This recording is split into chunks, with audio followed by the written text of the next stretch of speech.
Ako nagutom at isipan ko gawin chicken na laking tong meatloaf sa may kusina namin. Kaya naman agad akong kumuha ng mga aromatics sa gagamitin ko para sa pagluto ng meatloaf alaking. Wala na kasi ang mabilihan chicken breast sa palengke, kaya naisipan ko gawin chicken alaking na lang tong meatloaf na nakita ko sa may kusina namin. Tasayin yung bawang bali minutes ko lang to guys. Tasayin yung carrots, minutes ko pala sana to kasi sobrang puro lang na itong kutsilyo ko, kaya naisipan ko i-food processor na lang to. Pagsasabay ko na nga pala i-grind tong dahon na legal at saka carrots guys, kasi parehas lang naman natin ihahaluto eh. After natin mag-grind sinetacide ko nga pala muna to, tapos binuksan ko na nga pala tong meatloaf guys. Tasayin si Anya na nga pala yung nagpalabos ng meatloaf sa lata kasi pasikat siya sa akin eh. Kasi dinurog ko na nga pala itong meatloaf sa may bowl. To sabay-sabay ko na nga pala ilalagay itong bawang, carrots, daon na legal, sibuyas, konting oyster sauce, liquid seasoning, paminta, at saka harina guys. Tapos bibitakan nga pala natin ng isang pirasong itlog yan. Tapos ay nahalo-haluin lang natin to na maiging sa kumapit lahat ng pampalasa na nilagay natin. After nya agad ako nagsalang ng pan, tapos naglagyan ako ng mantika para maprito na natin itong mga meatloaf na hinaluan natin ng pampalasa. Bali piprituin ko nga lang pala to sa luto na gusto ko. Kaya nang bahala kung well done o gusto nyong palutungin. Sa akin kasi medyo tinutusta ko yung labas nito para medyo crunchy naman. Yung mga ganitong timpla pwede na nga rin pala ito maging lumpiang Shanghai guys. Kaya nang bahala kung gusto nyo ibalot sa lumpia wrapper. Ako kasi trip kong gawin chicken na laking to kasi susubukan ko kung masarap ba. Yung ganito pagkakaluto okay na sa akin to. Nung naprito ko na yung mga naunang batch sinetaside ko nga pala muna to. To sabay sinalang ko na yung panghuling batch. Bali lahat na nagawa ko is 8 patties, pinapakulang yung 2. De joke lang. Tapos bali prinito ko nga lang pala yung sa luto na gusto ko. Iba kasi medyo nag-request ng tostado kaya ayan tinusta ko tong pangalawang batch. Tapos pagprito ko ng pangalawang batch gagawa na nga pala tayo ng alaking sauce. Kaya ayan naglagay lang ng konting mantika sa may kaserola para hindi masunog yung butter. Hinantay ko lang matunaw yung butter at magigisa na nga pala tayo ng bawang guys. Ginisa-gisa ko lang ng konti at ilalagay ko na nga pala tong carrots at saka daon na legal natin guys. Tapos yung konting sakot siya lang at paglalagay na nga pala tayo ng harina dito guys. Tapos yung bali nalo-alo ko lang ng konti at ilalagay ko na nga pala tong sterilize. Maliit nga lang pala yung binili ko tapos ilagay ko na lahat para wala nang sayang. Tapos ilagay ko rin pala to ng isang chicken cubes. Tapos ilagay na rin ako ng konting dubi,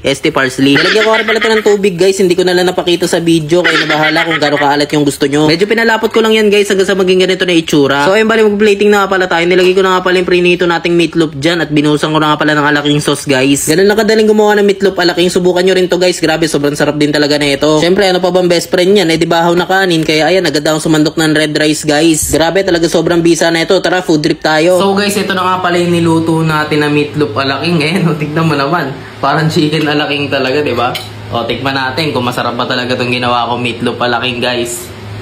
Ayan Naman naman.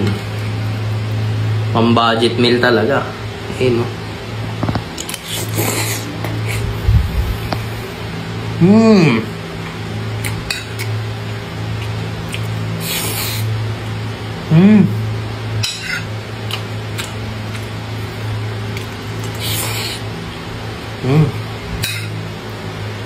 pwede pala to.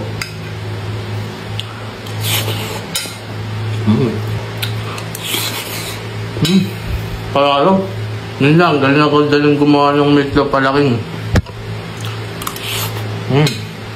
Palalo. Ganun lang, basic lang. Ganun lang kadaling gumawa ng meatloaf alaking.